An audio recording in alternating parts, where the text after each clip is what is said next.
Bismillahirrahmanirrahim. Assalamualaikum warahmatullahi wabarakatuh dan salam sejahtera. Saya Dr. Abdul Rashid bin Abdul Aziz, penyelaras internship.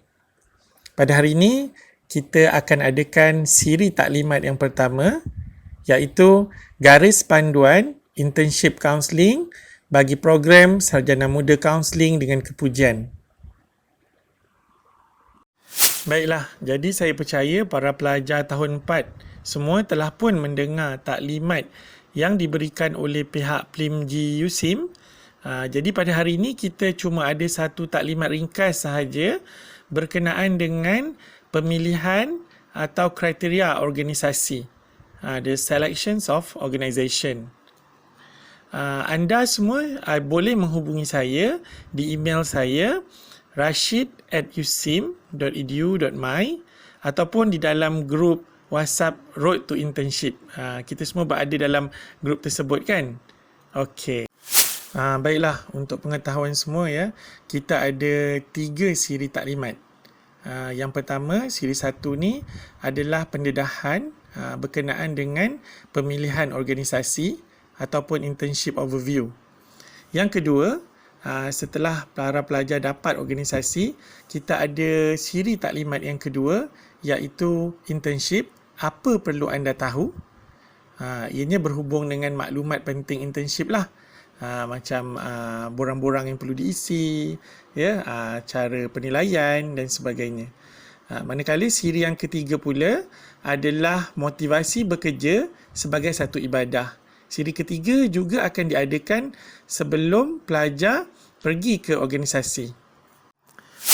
Okey, sebagai pengenalan ya, garis panduan ini ataupun taklimat ini bertujuan untuk memberi maklumat penting kepada semua pelajar ijazah Sarjana Muda Counselling berkaitan dengan pengalaman latihan industri, iaitu internship yang perlu anda semua ikuti selepas menyelesaikan semua kursus dan latihan makmal, agar para pelajar semua dapat membuat persiapan awal dan memanfaatkan sepenuhnya pengalaman kerja yang akan dijalani kelak.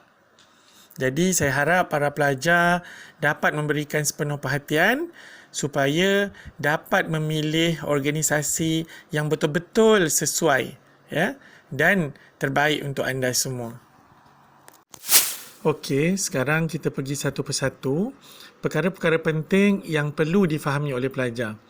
Bagi siri pertama, saya akan menerangkan tujuan internship dan juga pemilihan organisasi ataupun tempat internship, kriteria dan sebagainya lah. Okey, untuk siri yang kedua, kita akan teruskan dengan tugas dan tanggungjawab kaunselor pelatih, syarat dan keperluan internship, penilaian, penyeliaan dan persiapan diri untuk internship. Manakala untuk siri yang ketiga, sebelum anda semua mula bertugas ataupun menjadi seorang pekerja, kita akan berikan satu taklimat khas motivasi bekerja sebagai satu ibadah. Okey? Okey, asasnya internship ni atau latihan industri ni adalah satu program yang perlu dijalani secara sepenuh masa di organisasi, di institusi atau di tempat kerja lah, untuk memberikan pengalaman sebenar dan profesional kepada anda semua ataupun kaunselor pelatih dalam menyediakan kaunselor pelatih ke alam dunia pekerjaan yang profesional, dunia pekerjaan yang sebenar sebelum layak ditauliahkan sebagai kaunselor berdaftar oleh Lembaga Kaunselor Malaysia. So insya-Allah, sekiranya anda telah pun melalui fasa dan sesi latihan industri sebagai seorang kaunselor pelatih dengan jayanya, dan anda boleh gunakan segala pengalaman, segala fail yang anda buat tersebut sewaktu interview kaunselor berdaftar untuk mendapat lesen. Baiklah, jika kita lihat ya, tujuan internship ni secara khusus untuk apa? Yang pertama, tujuan internship ataupun latihan industri ni supaya anda semua boleh aplikasikan teori, kemahiran dan teknik kaunseling dalam situasi sebenar sebagai seorang kaunselor. Kalau dulu belajar di kelas kan, sekarang boleh apply kepada klien. Yang kedua adalah meningkatkan kecekapan pengendalian program-program kaunseling. Yang ini melalui aktiviti bimbingan lah, macam buat program dan sebagainya lah untuk meningkatkan lagi kecekapan dalam menguruskan aktiviti bimbingan. Yang ketiga, mencuba pendekatan dan teknik yang bersesuaian dengan kes-kes tertentu. So, pada masa internship ni lah juga anda semua dapat mencuba, kita kata dapat melihat situasi sebenar kan, penggunaan teknik, teori, macam mana nak conceptualize teori, macam mana nak conceptualize case kan, mengikut pandangan teori yang dah dipelajari. Dan pada waktu tu lah rasa nervous, rasa macam-macam kan bila dah ada klien yang sebenar. Okey, yang seterusnya adalah untuk menyelahkan kemahiran kaunseling yang telah dipraktikkan sepanjang pengajian. Jadi kalau kita tahu kaunseling ni dia ada teori, ada teknik, ada skill kan, ada fasa-fasa dan proses kaunseling. Jadi tujuan internship ini juga untuk menjadikan para kaunselor pelatih ni dapat mencuba mengamalkan secara amali dan juga mendapat pengalaman dan pendedahan macam mana nak gunakan skill-skill, kemahiran-kemahiran yang telah dipelajari dalam sesi kaunseling. Dan yang terakhir, untuk menilai keberkesanan sesi kaunseling yang dijalankan secara penilaian kendiri dan penilaian serakanan. Ini setelah anda semua melalui sesi internship, maka adalah proses penilaiannya, ya.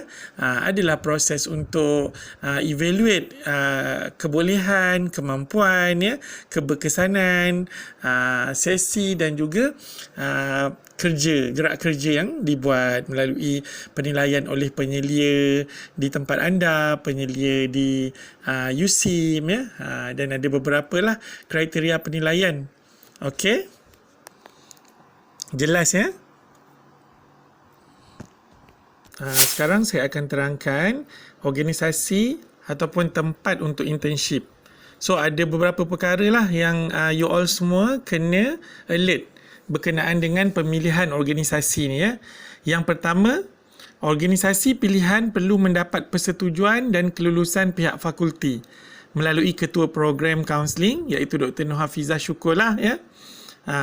Jadi apa yang perlu di sini, saya telah pun berbincang dengan Firdaus, rakan pelajar anda semua, untuk listkan setiap nama dan pemilihan tempat. Di situ kami akan sort dan tengok balik lah. Okey, yang kedua, organisasi pilihan perlu ada sekurang-kurangnya seorang kaunselor berdaftar yang bersetuju untuk dilantik dan bertindak sebagai penyelia lapangan.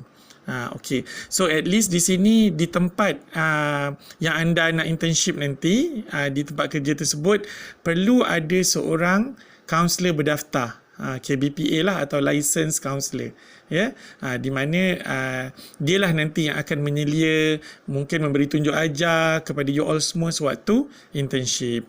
Okey, yang ketiga, organisasi pilihan hendaklah mempunyai klien yang mencukupi untuk menjalankan sesi kaunseling individu dan kelompok dalam tempoh internship. Ini pun satu perkara penting, ya, sebab kita tak naklah pergi organisasi yang tak ada orang untuk kita buat sesi, sebab kita ingat kerja kita melibatkan orang. Kita kena buat sesi, kena buat aktiviti bimbingan, sesi pula ada sesi individu, sesi kelompok kan. Jadi klien kita perlu ada. Kalau tak ada klien, susahlah. Takkanlah kita nak duduk sorang-sorang dalam bilik kan. Okey, yang keempat, organisasi pilihan perlu bersesuaian dengan personaliti diri, minat, status atau jenis klien. Okey, dekat sini you all boleh tallykan lah antara minat, you punya aptitude, kecenderungan, minat, diri, dan juga you all punya value sesuai tak untuk bekerja di organisasi tersebut. Contohnya kalau seseorang yang suka berkaitan dengan sukan dan sebagainya, mungkin boleh memilih organisasi yang berorientasikan sukan, Kementerian Belia dan Sukan dan sebagainya, jadi kaunselor di sana, ya. ataupun pilihlah organisasi tu based on sikit sebanyak minat dan juga kecenderungan diri anda. Okey, sebab ada juga yang memilih organisasi macam Jabatan Kerja Raya, ada yang memilih organisasi seperti UiTM, universiti UiTM, UUM dan sebagainya lah, mana-mana universiti. Terpulanglah kepada anda. Okey, seterusnya yang keempat adalah pemilihan organisasi dilakukan secara berpasangan. Okey. Maksudnya di sini satu organisasi sekurang-kurangnya ada 2 pelajar. 2 pelajar kaunseling yang memohon di sana. Ada pair lah. Maksudnya you adalah kawan kan. Anything you boleh discuss, boleh tanya, boleh teman, boleh bincang kan. So sebaiknya satu organisasi ada 2 orang. Ya. Okey, seterusnya yang keenam, organisasi pilihan hendaklah perlu diambil kira isu logistik anda seperti kemudahan tempat tinggal anda, pengangkutan nak ke tempat kerja dan sebagainya. Ya. Maksudnya kalau anda memilih satu organisasi tu kena tengoklah jarak daripada tempat tinggal, rumah sewa ke ya, ataupun rumah anda dan sebagainya. Okey, seterusnya yang ketujuh. Organisasi pilihan perlulah berisiko rendah dari aspek keselamatan diri, seperti gangguan seksual ke, eksploitasi ke, manipulasi. Maksudnya you all recce dululah, survey dulu organisasi tersebut kan. Ambil tahu, mungkin kita Google dulu ke, ada ke isu, ada ke kes yang pernah berlaku di organisasi tersebut ya. Mungkin juga boleh tanya senior-senior yang pernah internship atau kawan-kawan daripada tempat lain yang pernah internship di situ ya. Maksudnya you study dululah, buka organisasi tu, tengok carta organisasi, tengok siapa ketua dia, siapa staff dia, semua you siasat dulu, you investigate dulu ya, supaya you tahu. Maksudnya bila you dah masuk ke organisasi tu pun dah senang, you dah tahu dah siapa daripada top until bottom dia punya staff kan. Okey, so seterusnya yang ke-8, organisasi pilihan mempunyai kemudahan fizikal untuk menjalankan sesi kaunseling individu dan kelompok serta ruang kerja. Maksudnya di sini organisasi yang you all nak pilih semua mesti ada bilik kaunseling lah untuk you all beroperasi, sebab semua kegiatan you, semua pekerjaan you as a counsellor bermula di bilik kaunseling. Jadi perlu ada satu bilik khas untuk you menjalankan aktiviti kaunseling. Okey, seterusnya yang ke-8 ya. Yang ke-9. Sebaiknya organisasi pilihan berada di kawasan bandar utama atau berdekatan kawasan bandar. Ini penting ya para pelajar semua. Pilih organisasi yang terletak di bandar atau berdekatan kawasan bandar supaya senang you nak pergi tempat kerja pun senang, penyelia nak menyelia you nanti pun senang kan, penyelia daripada USIM nak datang. Tak naklah pilih kawasan yang terlalu pedalaman yang susah sangat nak pergi, nak reach out you kan. Jadi ini pun satu kriteria penting lah yang perlu diambil perhatian sewaktu memilih organisasi. Boleh faham ya semua? Okey, seterusnya yang ke-10. Elakkan organisasi yang blacklisted.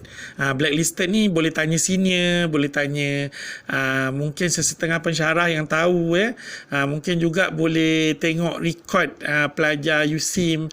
Ada kalau you tengok waktu taklimat PLIMG juga ada dimaklumkan tentang blacklisted institution ni kan, yang mana tak sesuai untuk kita pergi kan. Ni mungkin boleh juga kita recce daripada pihak PLIMG ya, sebab PLIMG hari tu ada maklumkan tentang isu blacklisted ni. Okey, seterusnya organisasi sebaiknya yang ada alumni USIM. Ini pun bagus jugalah, maksudnya alumni USIM counselling pernah bertugas di organisasi tersebut. Jadi senanglah, dia dah ada record, mungkin track record yang baik. Jadi dia akan bagi impression yang baik kepada you all semua apabila pergi ke organisasi tersebut kan. Tanyalah Ricky dengan senior, kontak senior balik, tanya dia mana organisasi yang dia pernah pergi ya. Do some orang kata investigation ataupun survey lah kepada senior-senior. Okey, dan yang terakhir untuk pemilihan organisasi ni, sila ambil perhatian berkaitan lokasi organisasi, pilih sama ada berada di kawasan red zone COVID-19 atau tidak. Ni penting ni. Kena alert sama ada organisasi yang dipilih tu red zone ke tidak. Tetapi bila kita cakap tentang COVID-19 ni, red zone ke green zone ke, dia akan berubah-ubah kan. Jadi yang ni saya letak yang last sekali lah. Maksudnya saya percaya bahawa kawasan yang red zone mungkin akan berubah tak red zone lagi waktu you all datang.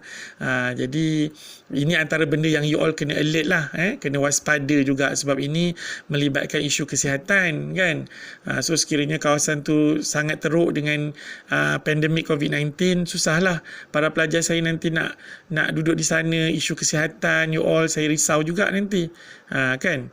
Okey, jadi ini antara perkara-perkara, ada 12 kriteria organisasi yang anda perlu faham, anda perlu digest untuk anda tahu apa organisasi anda perlu pilih untuk menjalani internship anda.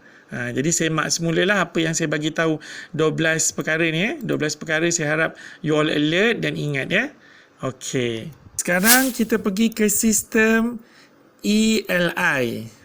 Atau ELI atau ELI saya pun tak tahu mana satu sebutan yang betul. Jadi saya sebut ELI lah, senang. Okey, anda boleh masuk ke sistem ELI menerusi eli.usim.edu.my. Okey, jadi anda boleh dapat garis panduan ELI ni di website PLIMG USIM.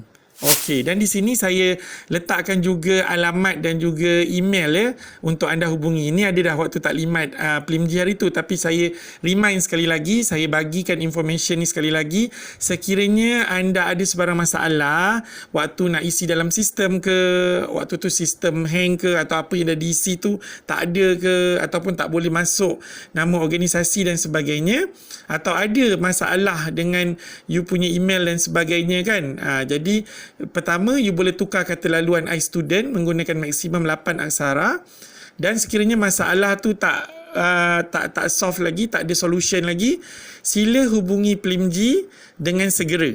Dengan segera di email dia info.plimg@usim.edu.my. So ataupun talian dia 06-798-8078 atau sambungan 8051. Jadi you boleh tengok balik lah di slide saya ni, ada email dia ni, info.plimg@usim.edu.my. InsyaAllah kalau ada sebarang masalah, email saja, PLIMG akan jawab dengan segera. Okay, alright. Apa persediaan yang perlu anda lakukan sekarang adalah dengan buat curriculum vitae yang menarik, berkesan dan tip-top lah kita kata. CV yang baik dan lengkap mampu menarik perhatian pihak majikan untuk mengambil anda bekerja. Dan pelajar dibenarkan untuk menggunakan CV sendiri atau CV yang telah pun diisi dalam sistem ELI. Okey, jadi kalau you all nampak sekarang ni, saya rasa semua dah up to date dengan reka bentuk atau design CV yang latest ni kan. Macam yang saya bagi gambar di sini, you all boleh tengok ada simple saja, not too crowded, not too much information. Mungkin ada a bit about yourself, kemudian ada work experience. Kalau tak ada pun, anything you can put like your pengalaman di USIM dalam program dan sebagainya. And then your skill, your education background, any award kan that you maybe being awarded before, you can put in your resume. So for your particular things, your particular atau biodata tu, you boleh masuk your address, your phone number, your email, or any of your social media that you think it's important to put in, like you punya LinkedIn, and then your interest maybe. So this is some important things lah you have to put in your resume. Okay. So you have to bear in mind that you are starting your selections of organization by making the best resume that represent yourself, and then you have to find out the organization. The organization must be chosen based on the criteria that I just give you. Okay, and then the third one is permohonan organisasi di dalam sistem ELI. And then the fourth is of course sama ada accept ataupun rejection. Okey. So ini antara laluan yang anda akan lalui lah ya, bermula dengan penyediaan resume, pencarian organisasi, kemudian permohonan organisasi di dalam sistem LI dan akhirnya penerimaan dan penolakan. Dan sekiranya ditolak, anda boleh mohon semula ya. Seperti mana dalam taklimat PLIMG yang lepas. Okey, jelas tak? Okey. Alhamdulillah, thank you for your attention. I hope that you can understand well taklimat siri 1 ni, dan you all dapat ingat 12 kriteria untuk memilih organisasi yang saya terangkan sebentar tadi. Jangan lupa waktu nak pilih, nak recce, nak investigate, nak mencari organisasi tu, 12 kriteria tu kena ada. InsyaAllah semoga urusan anda semua dipermudahkan oleh Allah Subhanahu Wa Taala. Sekiranya ada sebarang masalah yang berkaitan dengan sistem, anda boleh tanya pada pihak PLIMG, dan sekiranya ada masalah yang tidak boleh diselesaikan juga, bolehlah maklumkan kepada saya melalui email ataupun di grup, ataupun boleh PM terus kepada saya. Sekian, Assalamualaikum warahmatullahi wabarakatuh. Kenapa ramai-ramai berkumpul kat sini? Kami ada taklimat internship. Oh, taklimat internship apa tu? Ya, taklimat pemilihan organisasi.